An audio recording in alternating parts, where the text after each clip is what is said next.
የሐዋርያው ጳውሎስ መልእክት ወደ ሮሜ ሰዎች ምዕራፍ 2 ከቁጥር 1 እስከ 16 ያለውን በጌታ በኢየሱስ ስም አነባዋለሁ። እንደዚህ ይላል። ስለዚህ አንተ በሌላው የምትፈርድ የምታመካኝበት የለህም። በሌላው ላይ በምትፈርድበት ነገር ሁሉ ራስህን ትኮንናለህ። ፈራጅ የሆንኸው አንተ ያንኑ ታደርጋለህና። እንደዚህ በሚያደርጉትም ላይ የእግዚአብሔር ፍርድ ትክክለኛ መሆኑን እናውቃለን። እንግዲህ አንተ ሰው በሌሎች ላይ እየፈረድህ ያንኑ የምታደርግ ከሆነ ከእግዚአብሔር ፍርድ የምታመልጥ ይመስልሃል? ወይስ የእግዚአብሔር ቸርነት ወደ ንስሐ የሚመራህ መሆኑን ሳትገነዘብ የቸርነቱን፣ የቻይነቱን፣ የትዕግስቱን ባለጠግነት ትንቃለህ? ነገር ግን በድንዳኔህና ንስሐ በማይገባ ልብህ ምክንያት ትክክለኛ ፍርዱ ሲገለጥ በእግዚአብሔር የቁጣ ቀን በራስ ላይ ቁጣን ታከማቻለህ። እግዚአብሔር ለእያንዳንዱ እንደ ስራው ይሰጠዋል። በጎ የሆነውን ጸንቶ በማድረግ ክብርን፣ ሞገስንና ዘላለማዊነትን ለሚሹ የዘላለም ሕይወት ይሰጣቸዋል። ነገር ግን በራስ ወዳዶች እውነትን ትተው ክፋትን በሚከተሉ ፍርድና ቁጣ ይደርስባቸዋል። ክፉ በሚያደርግ በማንኛውም ሰው አስቀድሞ በአይሁድ ከዚያም በአሕዛብ ላይ መከራና ጭንቀት ይሆናል። ነገር ግን በጎ ለሚሰራ ለማንኛውም አስቀድሞ ለአይሁድ ከዚያም ለአሕዛብ ክብር፣ ሞገስና ሰላም ይሆንለታል። እግዚአብሔር ለማንም አያዳላምና። ሕግ ሳይኖራቸው ኃጢአት የሰሩ ሁሉ ያለ ሕግ ይጠፋሉ። ሕግ እያላቸው ኃጢአት የሰሩ በሕግ ይፈረድባቸዋል። ምክንያቱም በእግዚአብሔር ፊት ጻድቃን የሚባሉት ለሕጉ የሚታዘዙ እንጂ ሕጉን የሚሰሙ አይደሉም። ሕግ የሌላቸው አሕዛብ ሕግ የሚያዘውን ነገር በተፈጥሮ ሲያደርጉ ሕግ ባይኖራቸውም እነርሱ ለራሳቸው ሕግ ናቸው። ሕሊናቸው ስለሚመሰክር፣ ሐሳባቸው ስለሚከሳቸው፣ ደግሞም ስለሚከለክላቸው የሕግ ትእዛዝ በልባቸው የተጻፈ መሆኑን ያሳያሉ። ይህም በወንጌል እንደማስተምረው እግዚአብሔር በሰው ልብ የተሰወረውን በክርስቶስ በኩል በሚፈርድበት ዕለት ግልጽ ይሆናል። እንጸልይ። ለክፋት ልጓምን የምታበጅ በቅን የምትፈርድ የማታዳላ ጻድቅ ፈራጅ እግዚአብሔር ሆይ እናመሰግናለን። ከመልካምነትህ ባለጠግነት የተነሳ እግዚአብሔር ሆይ በልጅ በክርስቶስ ኢየሱስ ስላዳንከን እናመሰግናለን። በቤትህ ስለሰበሰብከን ቃልህን እንድንሰማ እግዚአብሔር ሆይ እድል ስለሰጠህ እንደገና እናመሰግናለን። መንፈስህ ይናገረን። ደግሞ ሕግህን ቃልህን የሚሰሙ ብቻ ሳይሆን ጌታ ሆይ የሚኖሩ አድርገን በጌታ በኢየሱስ ስም። በጌታ በኢየሱስ ስም ሰላም ላችኋለሁ። እንዴት ሰነበታችሁ? የአምላካችን የእግዚአብሔር ስም ከአጽናፈ ዓለም እስከ አጽናፈ ዓለም የተመሰገነ ይሁን። ሮሜ ምዕራፍ 2 ከ1 እስከ 16 እግዚአብሔር ቢፈቅድ እናያለን ብዬ አስባለሁ። ግን እስከቻል ነው ድረስ ሙሉን ላንጨርሰው ከቻልንም አልጨረስንም፣ ችግር የለውም። እግዚአብሔር ይባርክ ያብዛል። በቃ እንደዚህ አይደል ሰማይ አድርሶን በቃ እግዚአብሔርን ብቻ አምልከናል። እሱን ከፍ አድርገን መዘመር በጣም ብርቅ እየሆነ ስለሆነ ማለት ነው። በጣም ብርቅ እየሆነ ስለሆነ እግዚአብሔር ያብዛል። እንደዚህ እየዘመርክ ዘመን ይለቅል። ባለፈው ሳምንት እና ከዛ በፊት የነበረው ጊዜ ላይም እንደዚሁ ሮሜ ምዕራፍ 1 ከቁጥር 18 እስከ 32 ያለውን አይተን ነበር እና ይሄ ክፍል የሚያወራው የእግዚአብሔር ቁጣ በሰዎች ላይ የሚል አይተን ነበር። እግዚአብሔር ህልውናውን መኖሩን ስለካዱ ሰዎች አይደል? ይሄ የሚያወራው ስለ አሕዛብ ነው። ስለካዱ መካድ ብቻ ሳይሆን ደግሞ እግዚአብሔርን እንደ አምላክነቱ ምን ስላላደረጉት፣ ስላላመሰገኑት፣ ስላላከበሩት አይደል? እንደውም የእሱን ህልውና ምን ስላደረጉ ስላዳፈኑ ሰዎች ምን አደረጋቸው? ቀጣቸው ይላል። እና ቅጣቱ እንዴት ነው ስንል ለዛ ለወደዱት ነገር እግዚአብሔር አሳልፎ ምን አደረጋቸው? ሰጣቸው አይደል? እኔን አለማምለክ አይደል የፈለጋችሁት? የማይረባ አእምሮ አይደል የፈለጋችሁት? ይኸው ብሎ ምን አደረጋቸው? አሳልፎ ሰጣቸውና ስናይ የሚያደርጉት ምንድን ነው ሲባል ግልሙትና አይደል? ግብረ ሰዶማዊነት አይደል? መዋሸት፣ ምቀኝነት፣ ነፍሰ ገዳይነት ዝርዝር አለው አይደል? ማለት አንደኛው የመጀመሪያው ቅጣት ሰው ሞኝ ነው እግዚአብሔር ይቀጣል ሲባል ሁሌ የሚያስበው ሲመጣ ኢየሱስ አይደል? የዘላለም ቅጣትን የነጭ ዙፋን ፍርድን ነው የሚያስበው። የመጀመሪያው ቅጣት እዚሁ ምድር ላይ ነው። እና ምን አደረገን የሚለው ለዛው ለሻቱት ነገር ለተመኙት ነገር አይደል አሳልፎ ሰጣቸው። ከዚህ መዘሞት ቅጣት ነው በራሱ። አይገርምም? ሰው ደስታ እያገኘ ይመስለዋል እንጂ ምንድነው? ቅጣት ነው። መርዝ እየጠጡ ደስ እንደመሰኘት አይነት ነው ማለት ነው። መስረቅ፣ መግደል፣ መዋሸት፣ ማማት ምንድነው? ራሱ ቅጣት ነው። ማድረጉ ድርጊቱን ደግሞ ድርጊቱ ምን አለው? ውጤት አለው አይደል? የሚሰርቅ አንድ ቀን ይያዛል አይደል? በስርቆቱ ይቀጣል። የሚዘሙት አንድ ቀን ያደርጋል ይያዛል። ስለ ዝሙቱ ያደርጋል ይቀጣል። አሁን ምዕራፍ 2 ጋር ስንመጣ ምዕራፋን ከቁጥር 18 እስከ 32 የሚያወራው ስለ አህዛብ ነው። ስለማያምኑ ለሮማ አማኞች አይደል ይሄ የተጻፈው? ስለማያምኑ ስለ አህዛብ ነው ከቁጥር 18 እስከ 32 የሚያወራው። አሁን ምዕራፍ 2 ስጋ ስንመጣ የሚያወራው ደግሞ ስለ አይሁዳውያን ነው፣ ስለ እስራኤላውያን እና ሲጀምር በጣም ነው የሚገርመው። ስለዚህ አንተ በሌላው ላይ የምትፈርድ የምታመካኝበት የለህም፣ በሌላው ላይ በምትፈርድበት ነገር ሁሉ ራስህ ትኮንናለህ፣ ፈራጅ ሆነህ አንተ ያንኑ ታደርጋለህና ይላል። እና ብዙ ሰዎች ይህንን ክፍል በተሳሳተ መልኩ ይረዱታል። አትፍረድ በሚል ጳውሎስ አትፍረድ አይደለም የሚለው እዚህ ጋር። ጳውሎስ የሚለው ምንድነው? አንተ በሌላው ላይ የምትፈርድ የምታመካኝበት የለህም። የማቴዎስ ወንጌል ጋር ምዕራፍ 7 ላይ ብንመጣ በጣም ነው የሚገርመው። ኢየሱስ ምዕራፍ 7 የተራራው ስብከት ነው እና ምን ይላል? ምዕራፍ 7 ከቁጥር 1 ጀምሬ ባነብላችሁ እንዳይፈረድባችሁ በማንም ሰው ላይ አትፍረዱ፣ በምትፈርዱበትም አይነት ይፈረድባችኋል፣ በምትሰፍሩበትም መስፈሪያ ይሰፈርላችኋል። በዓይንህ ውስጥ ያለውን ግንድ ሳትመለከት በወንድምህ ዓይን ያለውን ጉድፍ ለምን ታያለህ? በዓይንህ ውስጥ ግንድ እያለ ወንድምህን ዓይንህ ውስጥ ያለውን ጉድፍ ላውጣልህ ማለት እንዴት ትችላለህ? አንተ ግብዝ፣ አስቀድመህ በዓይንህ ውስጥ ያለውን ግንድ አውጣ፣ ከዚያም በወንድምህ ዓይን ውስጥ ያለውን ጉድፍ ለማውጣት አጥርተህ ምን ታደርጋለህ? ስለዚህ አሁን አትፍረድ አይደለም ኢየሱስም እያለ ያለው፣ ስትፈርዱ ነው የሚለው ኢየሱስ። በፈረዳችሁበት እናንተ ምን ታደርጋላችሁ? ይፈረድባችኋል። በሰፈራችሁበት መስፈሪያ ምን ይደረጋል? ይሰፈርላችኋል። ስለዚህ አሁን ምን ማለት መሰላችሁ? በጽድቅ ፍረዱ። እንደ እግዚአብሔር ቃል ምን በሉ? አለመፍረድ አይቻልማ። አሁን ፍርድና አሁን አማርኛው እኮ ነው የሚያስቸግረው ስንተረጉመው። አሁን ጀጅመንት ፍርድ እና ኮንደም እንግዲህ ጀጅመንት ኤንድ ኮንደምኔሽን ይሏል፣ ይለያያሉ። ምን ማለት መሰላችሁ? አንድን ነገር አይቶ እንደ እግዚአብሔር ቃል ምንድነው ልክ ነው ልክ አይደለም ማለት ፍርድ አይደል? ግዴታ ነው አለብና። አለበለዚያ ምን ሊሆን መሰላችሁ? እዛው እኮ ምዕራፍ 7 ቁጥር 15 ጋር ብትሄዱ ይላል መሰላችሁ፣ በውስጣቸው ነጣቂ ተኩላዎች ሆነው ሳሉ የበግ ለምድ ለብሰው መካከላችሁ በመግባት ከሚያሸምቁ ሐሰተኛ ነቢያት ተጠንቀቁ። ስለዚህ በመካከላችሁ የበግ ለምድ ለብሰው የሚሸምቁ ሐሰተኛ ነቢያቶች አሉ፣ ከነሱ ምን በሉ ተጠበቁ። እንዴት ነው የምንጠበቀው ሲል ሰው ምን ይላል? ከፍሬያቸው ታውቋቸዋላችሁ። ከእሾህ ቁጥቋጦ ወይን ከኩርንችትስ በለስ ይለቀማልን? እንዲሁም ጥሩ ዛፍ ሁሉ ጥሩ ፍሬ፣ መጥፎ ዛፍ ግን መጥፎ ፍሬ ያፈራል። ጥሩ ዛፍ መጥፎ ፍሬ፣ መጥፎም ዛፍ ጥሩ ፍሬ ማፍራት አይችልም። ስለዚህ ከፍሬው ምን ታደርጋላችሁ? ስለዚህ ፍሬ ስናይ መልካም የምንለው ፍሬ አለ፣ ደግሞ መጥፎ የምንለው ምን አለ? መለየት ይፈልጋል ማለት አይደል? መመዘን መፍረድ ይፈልጋል ማለት። ይሄኛው መልካም ነው፣ ይሄኛው ምንድነው ክፉ ነው አይደል? ይሄ በጎ ነው፣ ይሄ በጎ አይደለም፣ ክፉ ነው ብሎ መለየት ያስፈልጋል። ስለዚህ አሁን ጥያቄው አትፍረዱ ሳይሆን የምትፈሩት እንደማን ይሁን? እንደ እግዚአብሔር ቃል ይሁን። ከዛ ደግሞ ለዛ ነገር ብያኔ የሚሰጠው ማን ነው? መልካም ምን በለው ነገር ይየውን፣ ክፉ ምን በለው ነገር ይየውን ምን ይገባዋል የሚለውን የሚወስነው ማን ነው? እግዚአብሔር። የኛ ድርሻ አይደለም አይደል? መልካም ስለሆነው ነገር አይተን ለዚህ መልካምነትማ ይሄ ይገባዋል ማለት አንችልም። የማን ነው እሱ? የኛ ድርሻ መለየት አለብን። ዲዘርንመንት አይደል? ኢቫሉዌት ማድረግ አለብን። ይሄ መልካም ነው፣ ይሄ መልካም አይደለም። ስለዚህ አሁን ሮሜ 2 ላይ ጳውሎስ አትፍረዱ እያለ አይደለም ያለው። እያለ ያለው ምንድነው? አንተ በሌላው ላይ የምትፈርድ ምን ማለት ነው? ከቁጥር 18 እስከ 32 ጳውሎስ ሲያወራ አህዛቦች የእግዚአብሔርን ሕልውና የማያውቁ ያህዌን የማያውቁ እግዚአብሔርን ሳላወቁ ሳላከበሩት ሳላመሰገኑት እንደውም መገኘቱን ለማዳፈን ስለሞከሩ ተቀጥተዋል አይደል? በግብረ ሰዶማዊነት በብዙ የኃጢአት ዝርዝር እግዚአብሔር ምን አድርጓቸው አሳልፎ ሰጥቷቸዋል ሲል አንድ አይሁዳዊ ሲሰማ ልክ ነው ጳውሎስ ይላል። በጣም አግባብ ነው፣ ይገባቸዋል፣ ደግ አረጋቸው ይላል። ይስማማል ማለት ነው። ከስብከቱ ጋር ይስማማል፣ ከጳውሎስ ከሚለው ጋር ይስማማል። አሁን ጳውሎስ ግን ዞር ብሎ ምን ይለዋል? የሚስማማውን ሰው አንዱ አይሁዳዊ እስራኤላዊ ምን ይላል? ይሄ ሐሳባዊ ነው፣ ምናብ ነው። እሺ አይሁድን ቁጭ አድርጎ አይደለም ያለው፣ ምናባዊ ነው። ምን ይለዋል? የምታመካኝበት የለህም፣ በሌላው ላይ በምትፈርድበት ነገር ሁሉ ራስህን ምን ታደርጋለህ? ትኮንናለህ። ፈራጅ የሆነው አንተ ያንኑ ምን ታደርጋለህና። እሺ እነሱ ምን የሚለው አይደል? እነሱ አህዛብ ምን የላቸውም? ሕግ የላቸውም፣ እግዚአብሔር አያውቁም። ስለዚህ እንደፈለጉ ምን ያደርጉ ኖሩ።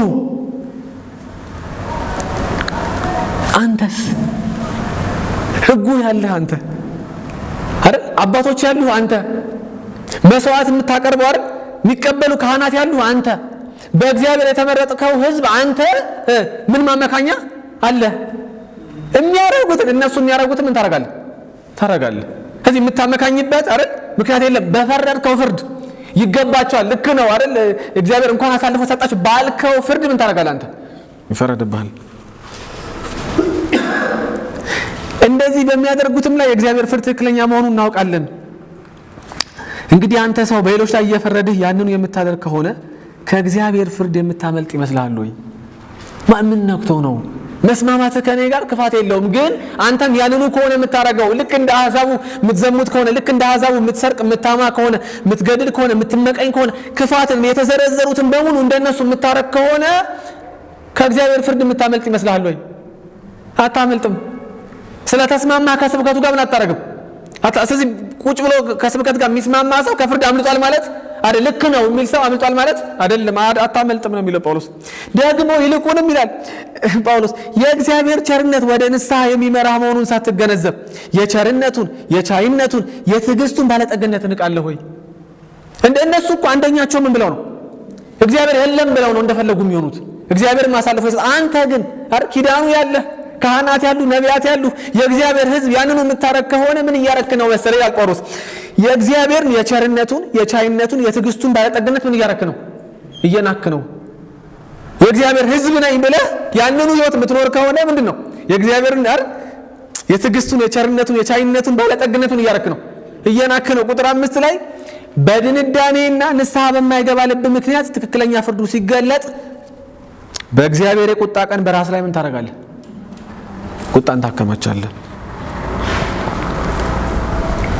ታከማቻለህ።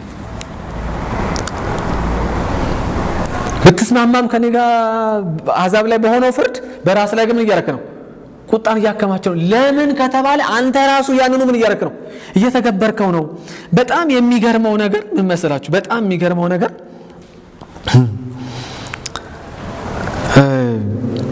ሁለተኛ አንደኛ ጴጥሮስ ምዕራፍ 2 ቁጥር 15 ላይ ጴጥሮስ ሲናገር እግዚአብሔር እኮ የማይፈርደው ይላል ጴጥሮስ። እግዚአብሔር የማይፈርደው እኮ እንድትመለሱ ብሎ ነው። ላነብላችሁ ምዕራፍ 2 ቁጥር 15 ላይ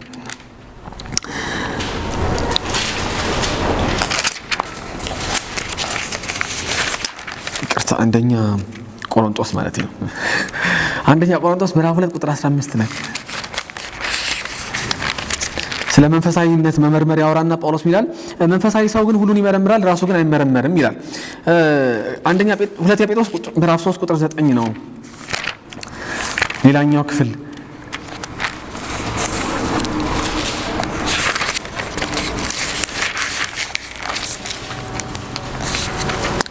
ሁለተኛ ጴጥሮስ ምዕራፍ 3 ቁጥር 9 ላይ አንዳንድ ሰዎች የዘገየ እንደሚመስላቸው ጌታ የተስፋ ቃሉን ለመፈጸም አይዘገይም፣ ነገር ግን ማንም እንዳይጠፋ ፈልጎ ሁሉ ለንስሐ እንዲበቃ ስለ እናንተ ምን ያደርጋል? ይታገሳል። የቆሮንቶስ ሐሳብ ይመረምራል። መንፈሳዊ ሰው ምን ያደርጋል? ይመረምራል፣ ይፈርዳል ማለት ነው። ግን አሁን የጴጥሮስን ሐሳብ ነው ፈልገው ነው እዚህ ጋር ጴጥሮስ የሚለው ምንድነው? እግዚአብሔር አይዘገይም። አሁን ሰው የዘገየ ይመስለዋል። እሱ ግን ማንም እንዳይጠፋ ፈልጎ ሁሉ ለንስሐ እንዲበቃ ስለ እናንተ ምን ያደርጋል? ይታገሳል። እና አንድ አርሲ ስፖር የሚባል ወደ ጌታ ሄድ አገልጋይ አለና አንድ ጊዜ ኮሌጅ ውስጥ 250 ተማሪዎች አስተምር ነበር አለ እና 250 ተማሪዎች ነው ማስተምረው የብሉይ ኪዳን መግቢያ የሚል ትምህርት ነበር የሚያስተምረው 250 ሰው እና ኮርሱን ሲጀምር አለ የመጀመሪያ ወር ላይ የመጀመሪያው የቤት ስራ ወይም አሳይመንት ይገባል። ሁለተኛ ወር ላይ ወሩ መጨረሻ ላይ ሁለተኛው ይገባል። የሶስተኛ ወር መጨረሻ ላይ ሶስተኛው አሳይመንት ይገባል። በጣም አስቸጋሪ ነገር ካልገጠማችሁ ሞት፣ ህመም፣ ከባድ ነገር ካልገጠማችሁ በስተቀር የቤት ስራውን ካልሰራችሁ ምን አደርጋለሁ? ኤፍ እሰጣችኋለሁ ባልኩኛል። እና የመጀመሪያው ወር መጨረሻ ደረሰና ከ250 ተማሪ 200 የቤት ስራውን ሰርቷል፣ 50 ግን አልሰራም። እና ሄደው በቃ መምህሩን ለመኑት፣ እንደዚህ ሆኖ በዚህ ገብተው ባከን ያው የፈተና ጊዜ ሆኖብን እንዴ ተቸገርን ብለው ለመኑትና እሱም እሺ በቃ ከ3 ቀን በኋላ አስገቡ አለ። ከ3 ቀን በኋላ አስገቡ። ሁለተኛው የቤት ስራ የሁለተኛው ወር መጨረሻ ላይ ደረሰ። ከ250 ሰው 150 ብቻ ሰርቷል፣ 100 ምን አላደረገም? አልሰራም። ከዛ ሲጠይቃቸው ኧረ እባክህን መምህር በቃ እንደዚህ ሆኖ በዚህ ወጥቶ በዚህ ገብቶ እንደዚህ ገጥሞን በቃ እንደዚህ ሆኖ ብለው ለመኑት እና እሺ አለና ከዛ እነሱም ከተወሰነ ጊዜ በኋላ እንደዚሁ የቤት ስራውን አስገቡ። ሶስተኛው ወር ደረሰ። የሶስተኛው ወር መጨረሻ ላይ ሶስተኛ የቤት ስራ የሚገባበት ጊዜ አይደል? ከ250 ሰው 100 ሰው ብቻ ነው የሰራው። 150 አልሰራም። እና በጣም አዘነ። ሲናገር መምህሩ በጣም አዘንኩና ከዛ ስም እየጠራው እከሌ ይላሉ አለ። እከሌ አላስገባህም? አዎ ኤፍ። እከሌ አላስገባሽ ኤፍ። እከሌ አላስገባህም ኤፍ ስል አንደኛው ተማሪ ኢትስ ናት ፌር አለኝ አለ። ፌር አይደለም አለኝ አለ። ፌር አይደለም አልኩኝ አለ።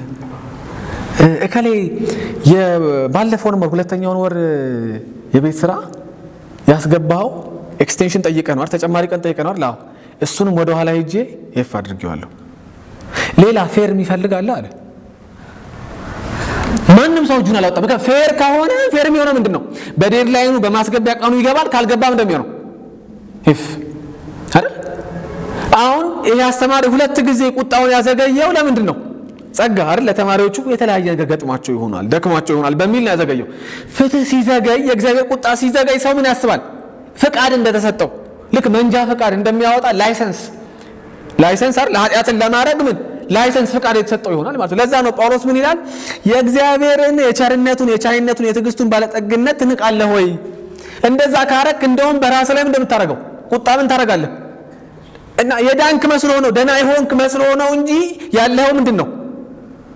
የውሸት ዓለም ውስጥ ነው ያለው። በራስ ላይ ምን እያከማቸው ነው? ቁጣ እያከማቸው ነው ይላል። ሁለተኛ ሳሙኤል ላይ በጣም ይገርመኛል። ሁለተኛ ሳሙኤል ላይ ዳዊትን ታሪክ እናያለን። ዳዊት ጦሩን ልኮ ነበረ። የሚገርማችሁ ነገር ጦር ልኮ ነበርና ጦሩን ልኮ እሱ ግን በጣም ነው የሚገርመው። ነገስታት ለጦርነት በሚወጡበት በጸደይ ወራት ዳዊት ኢዮአብን ከንጉሱ ሰዎችና ከመላው የእስራኤል ሰራዊት ጋር አዘመተ። እነርሱም አሞናውያንን አጠፉ፣ ረባት የተባለችውንም ከተማ ከበቡ። በዚህ ጊዜ ግን ዳዊት በኢየሩሳሌም ቀርቶ ነበርና መጀመሪያውን ጥቅስ ስታዩ ነገስታት ለጦርነት በሚወጡበት በጸደይ ወራት እና የት መሆን ነበረበት ዳዊት ብሎ ማሰብ ጥሩ ነው። የት መሆን ነበረበት? በዚህ በጸደይ ወራት እና ቤተ መንግስት ነበር እና በሰገነቱ ላይ ሲዝናና አንዲት ሴት ገላዋን ስትታጠብ አየ ይላል። እንዳለ መታደል ሆኖ ገላዋን ስትታጠብ ያያት ሴት ውብ ነበረች ይላል። እንደው አናት አስቀያሚ ብትሆን ጥሩ ነበር። በቃ አይደል እንት በሰው እይታ እኮ ነው። እኛ ሁላችን በእግዚአብሔር አምሳል የተፈጠረን ግን እንደው በሰው እይታ ይሄ እንደው እምብዛም ብትሆን ጥሩ ነበር። ግን እንዳለ መታደል ሆኖ ምንድን ነበረች? በጣም ውብ ነበረች። እና ዳዊት ከሰገነት ላይ ሆኖ አያትና አጠያየቅ ምንድን ማን ነች አለ። ከዛ የኦሪዮ ያንተ ወታደር ምንድን ነች? ሚስት ነች አለ። የኔ ወታደር ሚስት ነች ብሎ አልተወም ዳዊት። እና እኛ ሀገር በጣም አንድ የሚገርመኝ ተረት አለ። ያደቆነ ሰይጣን ሳያቀስስ አይቀርም አይደል? አይተውም። እና ካስጀመረ በጣም አደገኛ ነው። ኃጢአት ክፉ ነው። በነገራችን ላይ ፖል ዋሸር ምሳሌ ሲሰጥ ብዙ ጊዜ ሰዎች አለ ኃጢአትን እንደ እንትን ነው የሚያወጣው። እኔ እኮ ዝም ሊያው የሚል ሰው አለ። ኃጢአት ሊያው ወይ ነክቼው ነው የምመለሰው የሚል ሰው አለ። እንዲህ ነክቼው አሁን ሰውም ሲባል ቤተክርስቲያን ውስጥ አማኛ ነክቼ እንጂ ይላል። ከዛስ ነክሶት ምን ያደርጋል? ይመለሳል ይላል ፖል ዋሸር። ነክዋላ ከዛ ምን ያደርጋል? ድግግሞሹ ይጨምራል ማለት ነው። ከዛ እየደጋገመው ይላል ፖል ዋሸር እንደዚህ ያደርግና ከዛ ምን ያደርጋል? መጣበቅ ይጀምራል አለ። ከዛ እንዲህ ከዛ እሱ ብቻ ሳይሆን የሚጣበቀው ከዛ በኋላ ኃጢአቱን ምን ያደርገዋል? ይጣበቃል። ከዛ ልውጣ ሲል ምን ይላል? አትወጣ። እና ዳዊት አልተውም። የኦሪዮ ሚስት ነች ብሎ አልተውም። አምጧት አለ። አብሯትም ተኛ ይላል። የመጀመሪያው ጥፋት ጦር ሜዳ መሄድ ሲኖርበት ቤተ መንግስት ነበር። ሁለተኛ ጥፋት የሰው ሚስት አይቶ መመኘት አይደል? የሚጀምረው ከየት ነው? ለዛ እኮ ነው ኢየሱስ መታችሁ አይቶ ከሆነ ሙሴ ከሴት ጋር አይደል የተኛ አመነዘር ይላል። እኔ ግን እላችኋለሁ ወደ ሴት ያየ በልቡ አጥር ነው የሚያጥርለት ኢየሱስ። እዚህ ጋር ካለቀ ጉዳዩ ተግባር ምንድን ነው? ተግባር ነው ቀላል ነው። እዚህ ጋር ነው የሚያውቀው ጉዳዩ። ስለዚህ አጥር ነው የሚያጥረው። ዳዊት ተመኘ። ሁለተኛው ጥፋት። ሶስተኛው ምን አደረገው? ኃጢአት እኮ ይላሉ አባቶች በሐሳብ በንግግርና በድርጊት ነው። እና ካሰብከው ይላሉ አትናገረው፣ ከተናገርከው ደግሞ አታድርገው ይላሉ። አንድ ዳዊት አየተመኘ ከዘረው ምን አደረገ? ተግባር አክቹዋላይዝ አደረገው። ስለዚህ አስጠራት፣ አብራት ምን አደረገ? ተኛ። ሶስተኛ አይቆምም ኃጢአት ያደቆነ ሰይጣን። ከዛ መልእክት ላከችበት ቤርሳቤ ምን ብላ? ጸድሻለሁ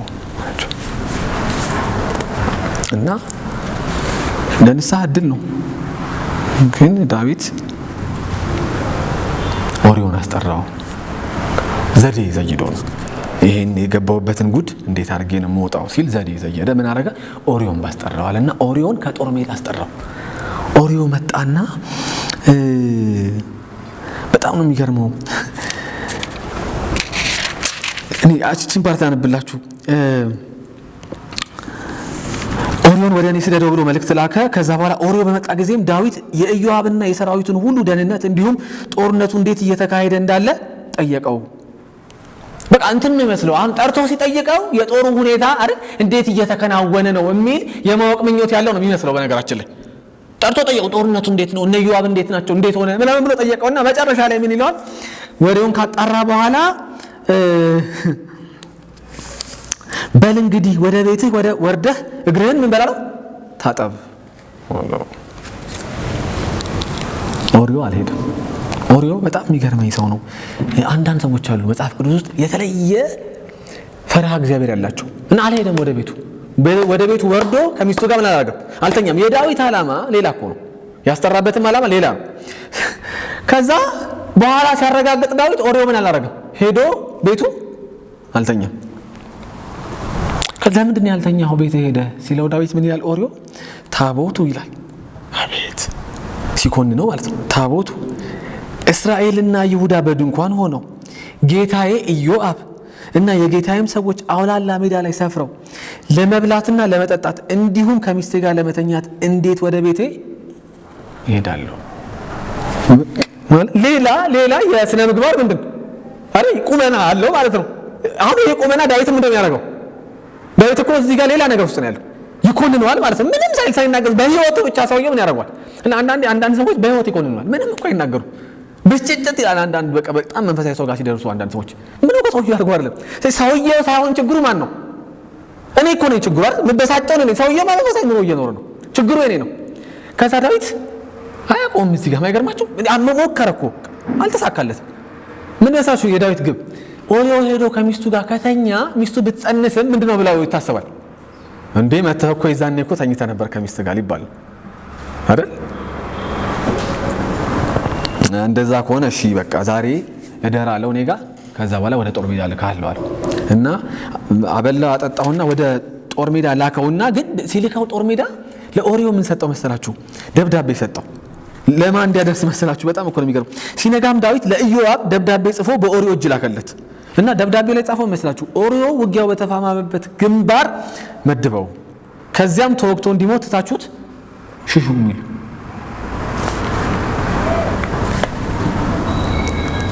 ምን አረገ? አሁን ይሄ ሰውዬ ምንም አላረገ። እንዴ ቤተተኛ እንኳን ሲባል እንዴ ታቦቱ የሚል ሰው እኮ ነው።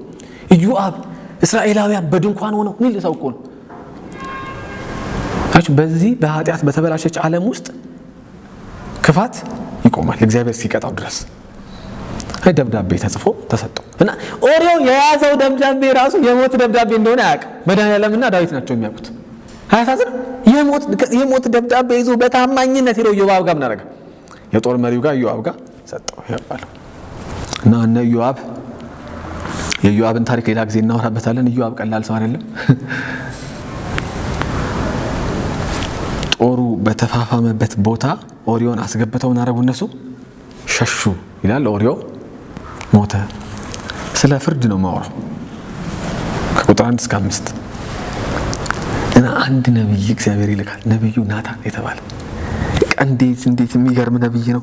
አቤት ነው ዳዊት ወይ በድለሃል እግዚአብሔር ሊቀጣ ነው ምናምን ነው ብለው ለንጉስ እንደዛ አይነገርም። አያችሁ የኦሪዮ አረጣ ፈንታ ነበር የሚደርስብኝ እኔም በሆነ ኖር አይደል ዝም ብሎ ቢነገር ለንጉስ እንደዛ አይነገርም። እና እግዚአብሔር በጣም ጥበብ ስለሰጠው እግዚአብሔር ናታን ወደ ዳዊት ላከው። እርሱም ወደ ዳዊት መጥቶ እንዲህ አለው፣ ንጉስ ሆይ በአንድ ከተማ የሚኖሩ 2 ሰዎች ነበሩ ይለዋል። እና ከነርሱ አንዱ በጣም ባለጠጋ ነበር፣ ከብቶች፣ የቀንድ ከብቶች፣ በጎች ነበሩት። ድሃው ደግሞ አንድ የገዛት ጠቦት ነበረችውና በጣም ሚንከባከባት ከሷ በቀር ሌላ አልነበረችውም እና ከልጆቹ ጋር አብራን አደገችው። አብራው ትበላለች፣ እንደውም ይላል በጣም የሚገርመው ከጽዋው ትጠጣለች፣ በቅፉ ትተኛ ነበር እና እንደ ገዛ ልጁ ነበረች ይላል። እና ወደ ባለጠጋው እንግዳ መጣበት ይላል። እና እንግዳ ሲመጣበት ባለጠጋው ከራሱ በጎች ጠቦቶች ማለት አንዱን ማረድ ሲችል ከራሴም አላርድም ብሎ ምንድን ነው ያደረገው አለ። ከዛ ከድሃው ያለችውን አንዱን ጠቦት ነጥቆ አርዶ እንግዳው ምን አደረገበት? ያቺን ጠቦት ወስዶ አስተናግዶ ሸኘበት ብሎ ለዳዊት ነገረው። ዳዊት አበደ።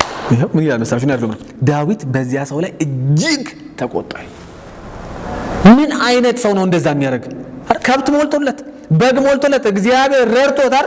ምን አይነት ሰው ነው? ከሰው አንድ ካለው ማለት ነው ብዙ ያለው አንድ ካለ ነጥቆ ምን ይላል ፍርድ ሲፈርድ ዳዊት ሕያው እግዚአብሔር ይህን ያደረገው ሰው ሞት ይገባዋል አለ። ሞት ይገባዋል። ይሄን ያደረገው ደግሞ ከመሞቱ በፊት አለ። ሞት ብቻ ነው አይበቃም ማለት ዳዊት በጣም ስለተናደደ ከመሞቱ በፊት ይላል ዳዊት ከመሞቱ በፊት ይህን ያለውን ነገር በማድረጉና ባለማዘኑም ስለ በጊቱ 4 እጥፍ መክፈል አለበት። ስለዚህ ይገደል፣ ፍርዱ ምንድነው? ይገደል ነው። ከመገደሉ በፊት ግን ሰውየው ማድረግ አለበት 4 እጥፍ መክፈል አለበት አለ። ከዚያም ናታን ያ ሰው አንተ ነህ ይለዋል። አሁን ጳውሎስ የሚለው አያችሁ ፍርዱ እኮ የዳዊት ልክ ነው አይደል? ግን ጳውሎስ ሚላል በፈረድክበት በዚያው ይፈረድብሃል፣ በሰፈርክበት መስፈሪያ በዚያው ይደረግልሃል። ራስህ ንጹህ አድርገህ አትመልከት። እነዛ አሕዛብ በቃ እግዚአብሔርን የማያውቁ ይበላቸው ምናምን አትበል። አንተ ራስህ ምንድን ነህ? ቼክ አድርገው ራስህን ነው የሚለው ለአይሁዳዊ። ቼክ አድርገው ራስህን። የሚፈረደው እንደ እግዚአብሔር ቃል ነው። እና እኔ በጣም ነው የሚያስደነግጠኝ። ምን ይለዋል ናታን? የእስራኤል አምላክ እግዚአብሔር የሚለው ይህን ነው ይለዋል። ከዚህ በኋላ እኔ ፓራፍሬዝ አላደርግም፣ እንዳሁኑ አልተረክላችሁም፣ ንባብ ነው ማነበው የሚለው ማስለሆነ የእስራኤል አምላክ እግዚአብሔር የሚለው ይህን ነው። በእስራኤል ላይ ንጉሥ ትሆን ዘንድ ቀባሁ፣ ከሳኦል እጅ ምን አደረኩህ? ታደግኩህ፣ የጌታህን ቤት ሰጠሁ፣ የጌታህን ሚስቶች በብብትህ አስታቀፍኩ፣ የእስራኤልንና የይሁዳን ቤት ምን አደረኩህ? ሰጠሁ። ይህም ሁሉ አንሰው ቢሆን ኖሮ ከዚህ በላይ ጨምሬ በሰጠሁ ነበር ይላል የሰራዊት ጌታ እግዚአብሔር። ታዲያ በፊቱ ክፉ ነገር በማድረግ የእግዚአብሔርን ቃል ያቃለልከው ስለምንድን ነው? ያቃለልከው ኦሪዮን ብቻ አይደለም፣ ቤሳቤን ብቻ አይደለም። ማንን ያቃለልከው? እግዚአብሔርን ምን አድርጋል? እንዳልሰጠ፣ እንዳልታደገ፣ ከክፉ ሁሉ እንዳልጠበቀ፣ ደግሞ ሚስት እኮ አይደለም አሁን ልክ ነው አይደለም ሌላ ጉዳይ ነው። ሚስቶች ግን ምን አድርገዋል? ሰጥቷል እግዚአብሔር። ምን ሆነ ነው የእግዚአብሔርን ምን ያደረከው? ያቃለልከው። ኬጢያዊውን ኦሪዮን በሰይፍ መታ፣ ሚስት እንድትሆንህ ሚስቱን ወሰድካት፣ እርሱንም በአሞናውያን ሰይፍ ምን ያደረከው? ገደልከው። ስለዚህ ሰይፍ ለዘላለም ከቤትህ ምን አያደርግም? አይርቅም። አሁን ፍርዱ ሁሌ ሰው ዘላለምን ብቻ ነው የሚያስበው። እዚህ ያለ መጀመሪያ እዚህ አወራርደን ነው የምንሄደው። እዚህ ይወራረዳል። አንድ እንዳልኳችሁ በጣም ልብ እንድታረጉ የሚፈልገው ነገር ይሄ እግዚአብሔር ለራሳችን ለአእምሮ ሲተወን ምንድነው? ያ ፍርድ ነው። ለዝሙት መተው ምኑ ያስደስታል? ቅዱሳን አይደል? መጠጥ ውስጥ መዘፈቅ ምኑ ያስደስታል?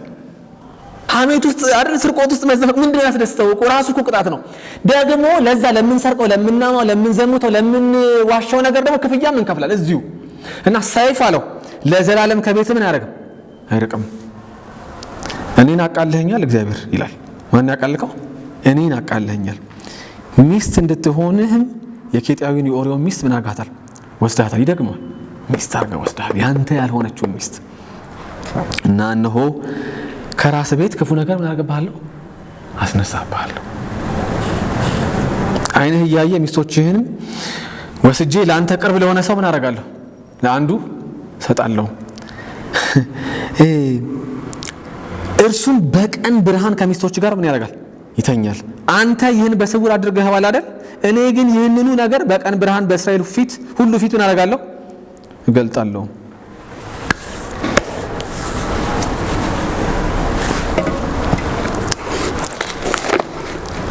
እና ከመፍረድ በፊት ነው የሚለው ጳውሎስ ለአይሁድ። ቆም ብላችሁ እንበሉ፣ አስቡበት። ቆም ብላችሁ በሰፈራችሁበት መስፈሪያ ምን ታደርጋላችሁ? ተሰፋን አህዛብን የሚሉት አህዛቦች እነዚህ ውሾች እንባላለን ታውቃላችሁ። በቃ ውሻ እኔ በጣም ነው የሚገርመኝ። እነሱ ባህላዊ እንትን አላቸው ምክንያት አላቸው ውሾች የሚሉበት። ግን ውሻ ስድብ ሊሆን አይችልም ብዬ አምናለሁ እኔ በግሌ። ለምን መሰላችሁ? ውሻ የማፍጥረት ነው እግዚአብሔር ፍጥረት ነው አይደል? ከዛ መጽሐፍ ቅዱስ ሲናገር እያንዳንዱ ፍጥረት ከፈጠረ በኋላ እግዚአብሔር መልካም እንደሆነ እግዚአብሔር መልካም ያለውን ነገር እንዴት ነው ስድብ ማድረገው ነው አይደል? መሆን እኮ አይችልም። ግን ለእነሱ እንደምንድን ነው?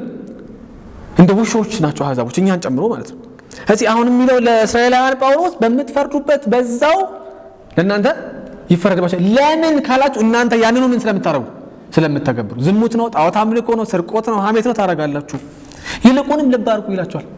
የእግዚአብሔር የትዕግስቱ ጋር የቸርነቱ የቻይነቱ ባለጠግነት መናቅ የለበትም። ለምን ይሄን የሚንቅ በራሱ ላይ ቁጣን ያከማቻል ይላል ጳውሎስ።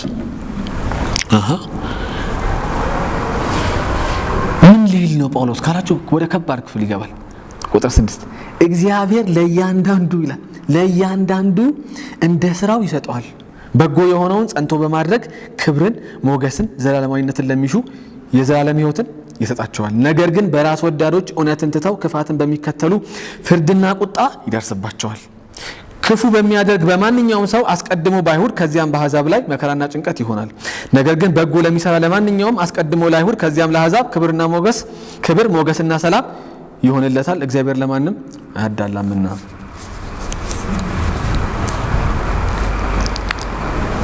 እግዚአብሔር ለማንም በቃ አሁን ልብ አድርጉ እያለ ነው። እግዚአብሔር ለማንም ምን ያደርገው አያዳላም። ለእያንዳንዱ እንደ ስራው ምን ያደርገዋል ይሰጠዋል። አሁን መዳን በእምነት በጸጋ የምትለዋ ጥያቄ ትመጣለች ማለት ነው። መዳን በእምነት በጸጋ ወይም እምነት ብቻ ሶላ ፊዴ እንዳለን ጳውሎስ ግን እንደሚለው እንደየስራው ይኸውላችሁ እኔ አይደለሁም እኮ ምን ይላል? በጎ የሆነውን ጸንቶ በማድረግ ክብርን ሞገስንና ዘላለማዊነትን ለሚሹ የዘላለም ሕይወት ምን ያደርጋቸዋል? ስለዚህ ምንም የሚሹ ሰዎች ክብርን ሞገስን ዘላለማዊነቱን ሽተው በመልካም ለሚመላለሱ ሰዎች እግዚአብሔር ምን ያደርጋቸዋል? የዘላለም ሕይወትን አይደል ይሰጣቸዋል። ደግሞስ በተቃራኒው በራስ ወዳዶች እውነትን ትተው ክፋትን በሚከተሉ ፍርድና ቁጣ ይደርስባቸዋል። ፍርድና ቁጣ ይደርስባቸዋል።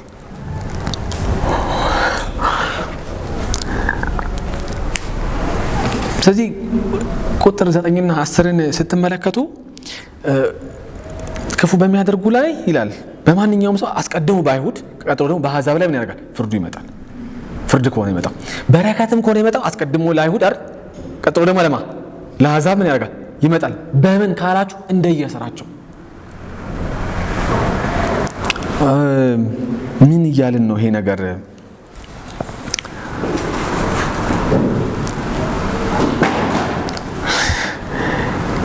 ሉተር በጣም ይታገል ነበር ከያዕቆብ መጽሐፍ ጋር።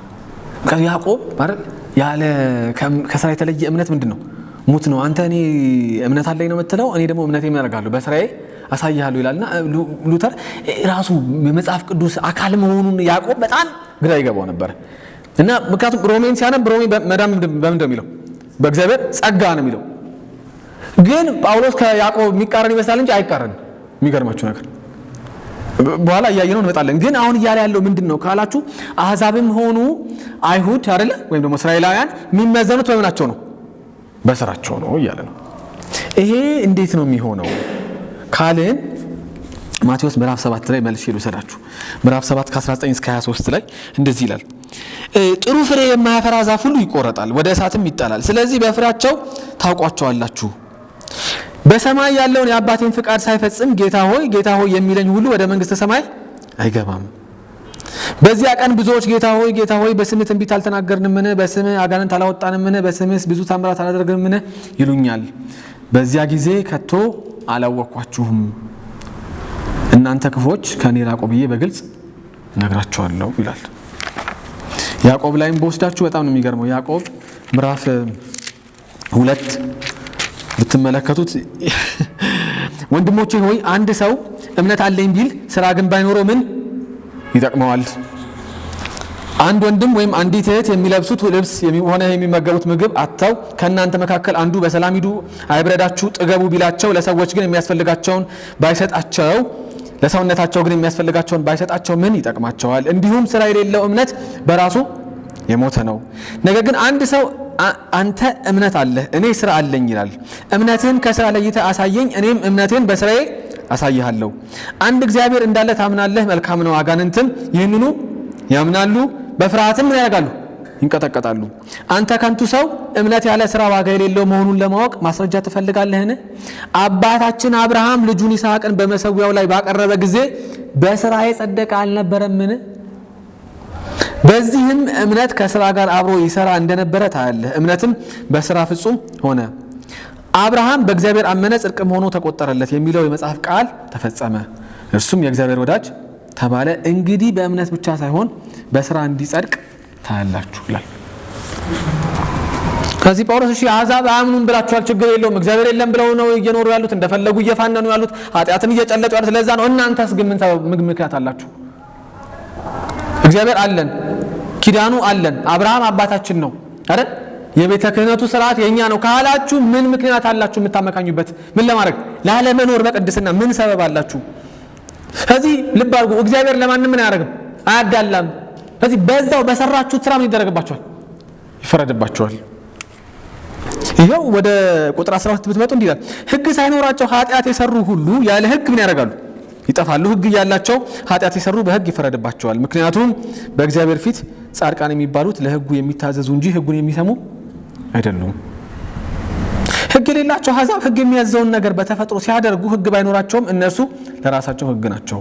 ሕሊናቸው ስለሚመሰክር ሐሳባቸው ስለሚከሳቸው ደግሞም ስለሚከለክላቸው የሕግ ትእዛዝ በልባቸው የተጻፈ መሆኑን ያሳያል። ምን ማለት ነው? አሕዛብ ራሱ ሕሊናቸው ምን ያደርጋቸዋል? ይወቅሳቸዋል አይደል? ያደረጉት ነገር ወይም ሊያደርጉት ያሰቡት ነገር ልክ ነው ልክ አይደለም የሚለውን ሕሊና ምን ያደርጋል? ይናገራል አይደል? እያደረጉትም ራሱ ይላቸዋል ልክ አይደለም ይላቸዋል አይደል? በየትኛውም የዓለም ክፍል ባህል ብትሄዱ የራሳቸውን ወገን መግደል ምንድን ነው? ልክ አይደለም። ማን ነገራቸው? ሕሊና።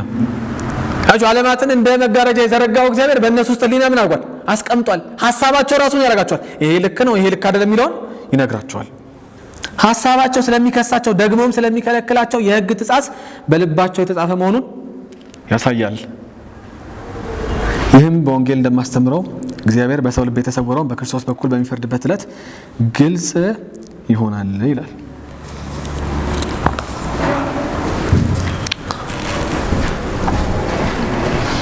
አንዲት እህት ባለፈው ነገራችሁ ሆነ አላውቅም፣ እንግዶች እዚህ መጥተው ስታወራ ምን አለች?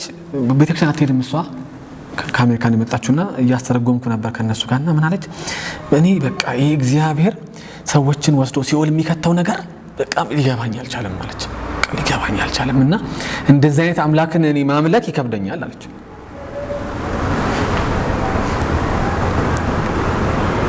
ምን ማለት ነው? አንደኛው ብላችሁ ስለ ፍትህ የማይጨነቅ ሰው ያልተበደለ ሰው ነው። በምቾት እየኖረ ያለ ሰው ፍትህ ምን አያደርግም? አያውቃትም። የኢፍትሃዊነትን የኢንጀስቲስን ህመም ምን ያደርገው? ፍትህ መነፈግን አያውቀው አይደል? ቤቱን ተጨርብሮ የተወሰደበት ሰውዬ እኮ ህመም ይገባዋል አይደል? ልጁ የተደፈረችበት አባት እኮ ህመም ምን ያደርገዋል? ፍትህ ይላል አይደል? ልጃቸው የተገደለችባቸው እናትና አባት ምን ያደርጋሉ? ፍትህ ይላሉ። ለዛ ነው አሁን በጣም ኑሮ የተሳካላቸው አገራት እግዚአብሔር የለም የሚሉት ምን ሞልቶላቸው መሰላችሁ? ኑሮ ሰምሮላቸው ነው አይደል? ሁሉ ነገር የተሟላ ቴክኖሎጂው፣ ምግቡ፣ መጠጡ፣ ህክምናው ምናምን አለ።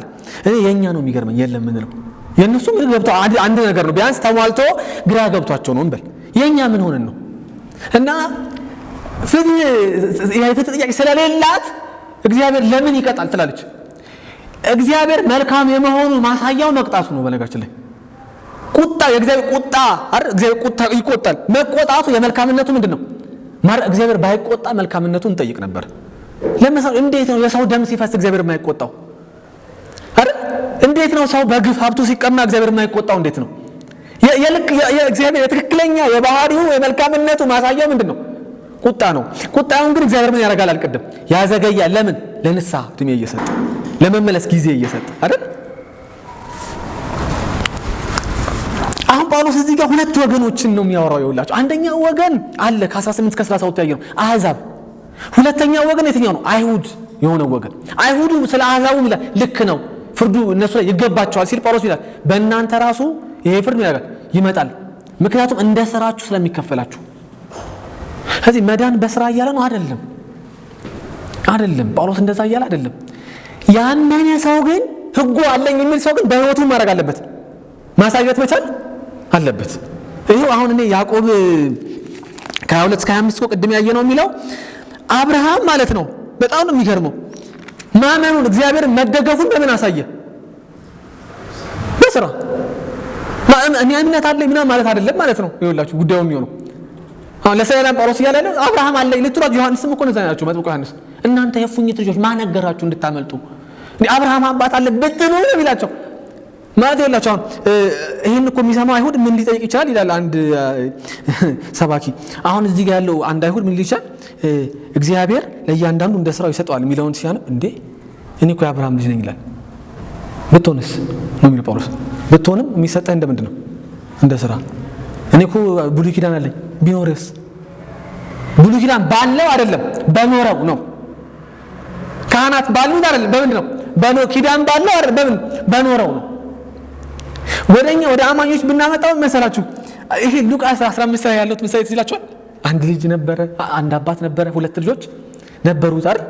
እና ከሁለቱ ልጆች ታናሹ ምን አለ? እኔ ንብረቴን በቃ አካፍለኝ ድርሻዬን አለ። በቃ ባትሞትም ውርስ ሰጠኝ እንደማለት ነው። እና እግዚአብሔር ምን ያደርጋል? አባቱ ምን ያደርጋል? ሰጠው ድርሻውን። እግዚአብሔርን እያሰብን የምናወራው አባት ብለን በኋላ እመጣበታለሁ። ከዛ ሄዶ ምን ያደርግበት? ህንፃ ሰራ፣ ቢዝነስ አስፋፋ ነው የሚለው። ዘሞተበት፣ ጠጣበት አይደል? ፌሽታ። ከዛ ምን አደረገ? ገንዘቡ አለቀ ይላል። አለቀ። ከዛ በኋላ የገባበትን የችግር ማጥ ብታዩት ምን ይላል መስላችሁ? ለእሪያ የሚቀርብ አሰር ምግብ፣ ለአሳማ የሚቀርብ ምግብ ለመብላት እስከ መመኘት ድረስ ደረሰ። ከዛ በጣም አንድ መወዳት ክፍል አለች። ወደ ልቡ በተመለሰ ጊዜ ይላል። ወደ ልቡ በተመለሰ ጊዜ በአባቴ ቤት ያሉ ባሮች ምግብ ይተርፋቸዋል ጠግበው፣ እኔ እዚህ ከምሰቃይ አለ ንስሐ ማለት ነው እኮ ባጭሩ። አባቴ ቤት ሄጄ ይቅር በለኝ ከዚህ በኋላ ልጅ ልባል አይገባም ባሪያ አርገኝ ብዬ እለምነዋለሁ ብሎ ሄደ። አባቱ ከሩቅ ሲመጣ አይቶት ይላል። በጣም ነው የሚገርመው። በዕብራውያን ባህል አይሮጥም፣ እየሮጠ አባቱ ምን ያደረገው? እግዚአብሔር የተዘረጋ እጅ ነው ያለው። ይሄ አባት እኮ የሚመስለው እግዚአብሔር እየሮጠ ሄዶ ልጁ ምን ያደረገው? ተቀበለው። ያቺ ምን ራት ነው የንስሐ ጊዜ፣ ቻይነቱ፣ ቸርነቱ፣ ታጋሽነቱ ማናናቅ አያስፈልግ ጊዜ ነው። ይዘጋል አንድ ቀን። ተቀበለው እና እንዴ ያለ ባሪያ አይደለም ልጄ ነህ፣ ቀረበት አርጉለት፣ ልብስ ቀይሩለት፣ ፍሪዳ አረዱ፣ እንብላ እንደሰት አለ እና ፌሽታ ሆነ። በአንድ ሰው መመለስ፣ በዛ ልጅ መመለስ። ታላቁ ከስራ ሲመጣ ድምጽ ሰማና ምንድነው ብሎ አንደኛውን ብላቴና ጠየቀው። የጠፋው እኮ ታናሽ ወንድም ያ ብሩን ወስዶ ከጋለሞቶች ጋር ጨረሰው። ያ እየጠጣበት የባከነው እሱ መጣ እና አባት ደስ ብሎት ድግስ ደግሷል አለ። አልገባም አለ። አልገባም እዚህ ቤትማ ነው ያላረገው፣ እግሬ አትረግጥም እዚህ ቤት አለ። እና አሁንም የእግዚአብሔር እቺን ፓርቲ ይኸውላችሁ የቸርነቱ፣ የቻይነቱ፣ የትዕግስቱን ባለጠግነት አትናቁ ይላል። አሁንም አባት ምን አደረገ? ወጣ። እኛ ብንው ምን አባት ሆኖ ነው የማይገባው? ያስገባው ተው ምናምን ነው እኮ ምንለው። ምን አደረገ ይላል? ወጣና በረጋ ሄዶ ለምንድን ነው የማትገባው ልጄ አለው። እኔ አንተን ስንት ዘመን ሙሉ ሳገለግል ምን ያረክልኝ ነገር አለ?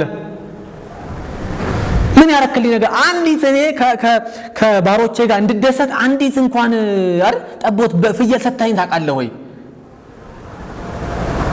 ምን አንዲት ፍየል? መላው ሀብቴ አንተ አይደለም ወይ? አንተ ከኔ ጋር አይደለም ወይ? እኮ ሙግታቸው ምን ማለት መሰላችሁ? ሁለቱም ልጆች ምን ብለዋል? ጠፍተዋል። ታሪኩ የሚያሳየው ሁለቱም ልጆች ምን ብለዋል? ጠፍተዋል። አንደኛው ምን አደረገ? በንስሐ ተመለሰ። አሁን ቤት ውስጥ የቆየውን ዝም ብላችሁ ካሰባችሁት ከነሱ ጋር ይመሳሰላል ከይሁዳውያን ጋር። እኔ ቤት ውስጥ እኮ ነኝ ይላል። እንዴ ምን እስከ ዛሬ ምንድነው ይሄ? ህጉን ተቀብዬ መስዋዕት ሳቀርብ በየጊዜው አልነበረም ወይ? እንዴ በግ ሶስት፣ ዋኖስ ሶስት፣ በሬ ሶስት አልነበረም ወይ? ምን ማለት ነው? ሲጳውሎስ ነው አይደል? እንደዛ አይደለም። ይኸውልህ በሥራ እኔ ሕጉን ሰምቼ ካህናቱ ሲያስተምሩ ዕብራውያኑ ፈሪሳውያኑ ሲተነትኑ ቁጭ ብዬ ሰምቼ ጥሩ ነው መስማት፣ ግን የሚለካው ምንድን ነው? በሥራ። አሁን በዚህ ዘመን ላለን አማኞች ይሄ ምን መሰላችሁ መልእክቱ? አቤት ጉድ በቃ የዚህ ግብረ ሰዶማዊነቱ በዚህ ዘመን ሰፍቷል። በቃ አቤት ጉድ ነው ብለን እኛ ቤት ግብረ ሰዶማዊነት አለ ቤተክርስቲያን ውስጥ። ሪሰርች ይዋና የተሰሩ ዶክመንታሪዎች እኔ በዚህ ምክንያት እኮ በቃ ዝም ብዬ ሳነብና ፊልም የተሰራ መዓት ነው። ቤተክርስቲያን ውስጥ ግብረ ሰዶማዊነት፣ የህፃናት መደፈር በሽ ነው። ድነናል እኛ በእምነት በጸጋ ብለን ቤታችን ውስጥ ምን አለ? መደፈር አለ።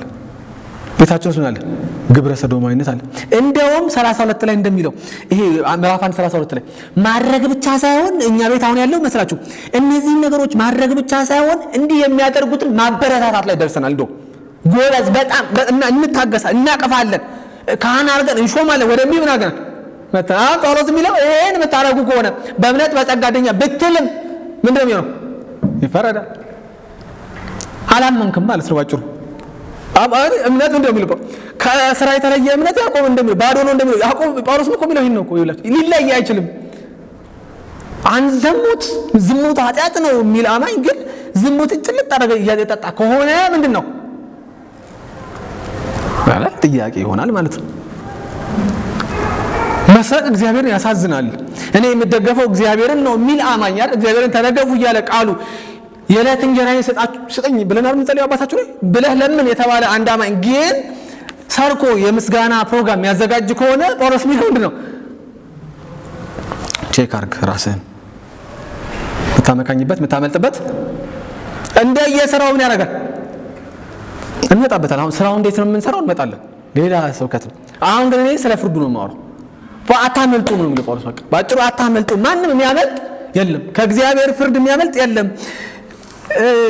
ምን ማለት መሰላችሁ? አሁን ሰርቆትም ይሁን ያስቸገረን፣ ዝሙትም ይሁን ያስቸገረን፣ ምኞትም ይሁን ያስቸገረን፣ ሐሜትም ይሁን ያስቸገረን፣ በሰው ላይ ክፋት ማውጠንጠንም ይሁን ያስቸገረን ቤተክርስቲያን ውስጥ በሽ ስለሆነ ማለት ነው አይደል? ክፋት የሚያውጠነጥኑ አገልጋዮች የሉንም? በቁጥር ብዙ ናቸው። በሽ አገልጋይ አለ ክፋት የሚያውጠነጥኑ። እከሌ መጋቢ እንትን ልበለው እሱ ትንሽ ጉባኤው እየተቀበለው ነው እንዴት አድርጌ ነው አይደል? አለ የለም አለን እኮ አለን።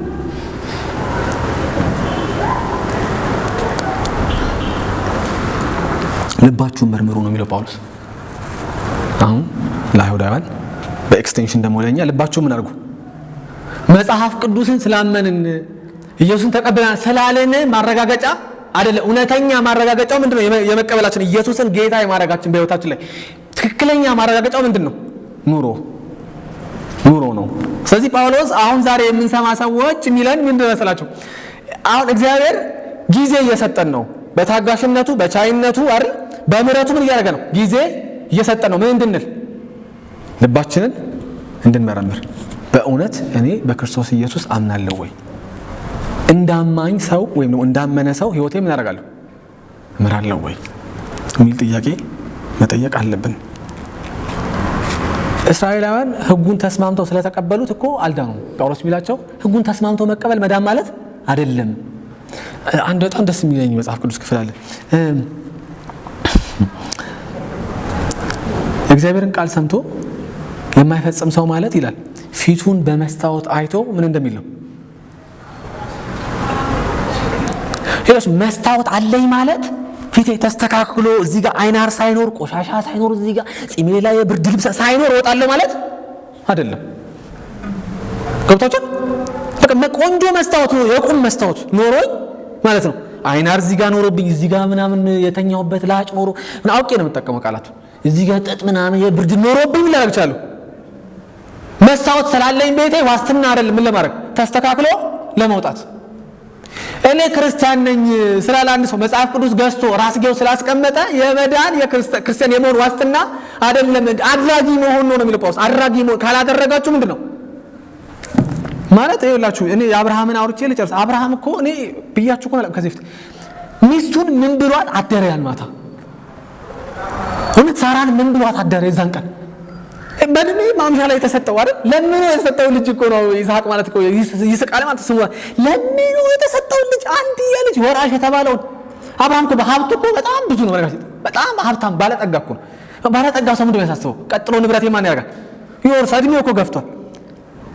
ስጠኝ ሲባል እሺ አለ። እውነተኛ እምነት ሚስቱን ምን አላት? እኔ እንደውም አንዳንዴ እኮ ትጠራጠራላችሁ። ላፉ ነው እንጂ አሁን አርግ ቢባል ምናምን እኮ የሚለው እኮ እንጠራጠራለን። ምን አለ ሚስቱ ምን ብሏት አደረል አሉ። ማታ እንቅልፍ ወስዶት ባይኑ ዞራዊ እንቅልፍ ጠዋት ይስሐቅን የወጣት ልጅ የአይኑ ማረፊያ ተዘጋጅ ይስሐቅ ልንሄድ ነው ምናምን መስዋዕት ልናቀርብ ሲለው ምን ተሰማው? በጣም ቀል እኮ ምን እንደሚያደርግ አብርሃም በጣም የሚከፋው ይሄ አገልጋዮቹን እታች ትቶ እኔና ልጄ መስዋዕት አቅርበን እንመጣለን ብሏቸው ይስሐቅ ይጠይቃል። እኔ የምልህ አባ ይሏል የመሰዊያ ወይ እንጨቱ አለ፣ ቢላውም አለ፣ እሳቱም አለ፣ መስዋዕቱ እምነት የሚፈተነው እስከዚህ ድረስ ነው። ምን ኖር ነው የመስጠት ጋራንቲ አይደለም። ማየት ይፈልጋል። አትስረቅ ሲል ስጠኝ ሲል መስጠት ይፈልጋል። ጣል ሲል መጣል አይደል? ያስ ሲባል መያዝ ያስፈልጋል። ከዛ እግዚአብሔር ያዘጋጃል። እምነት ይሄ ነው። አየህ ሊሰዋ እኮ እየወሰደው ልጁን እኮ ያዘጋጃል እኮ የሚለው አብርሃም እኔ ከሰዋሁት በኋላ ያስነሳዋል ብሎ አስቦ ይሆን? እኔ አላቅም፣ ግን በጣም ህመም አለ ብዬ አምናለሁ። ዝም ብሎ ቀሎ ተራውኛ እንደምናነበው ሄደ ምናምን አይደለም። አብርሃም በእግዚአብሔር ላይ ያለውን እምነት በምን አረጋገጠ? በኑሮ ምን አረጋ? በእውነት አንተ ምን አረጋለሁ አምንሃለሁ ብሎ ምን አረጋ? በኑሮ አረጋገጠ። እና ጳውሎስ የሚለው እያንዳንዱ ሰው በስራው ምን ያደርጋል? ይፈተናል፣ ይመዘናል። እግዚአብሔር እያንዳንዱን ሰው እንደ ስራው ምን ያደርጋል? ይሰጠዋል። ስለዚህ ልብ አድርጉ። እግዚአብሔር ቤት ውስጥ ወይም በክርስትና ህይወት ውስጥ እግዚአብሔር አይዘባትበትም። እየዘመትኩ ባክህ እግዚአብሔር ምን ያደርጋል ልል አልችልም። እየሰረኩ ባክህ ልል አልችልም።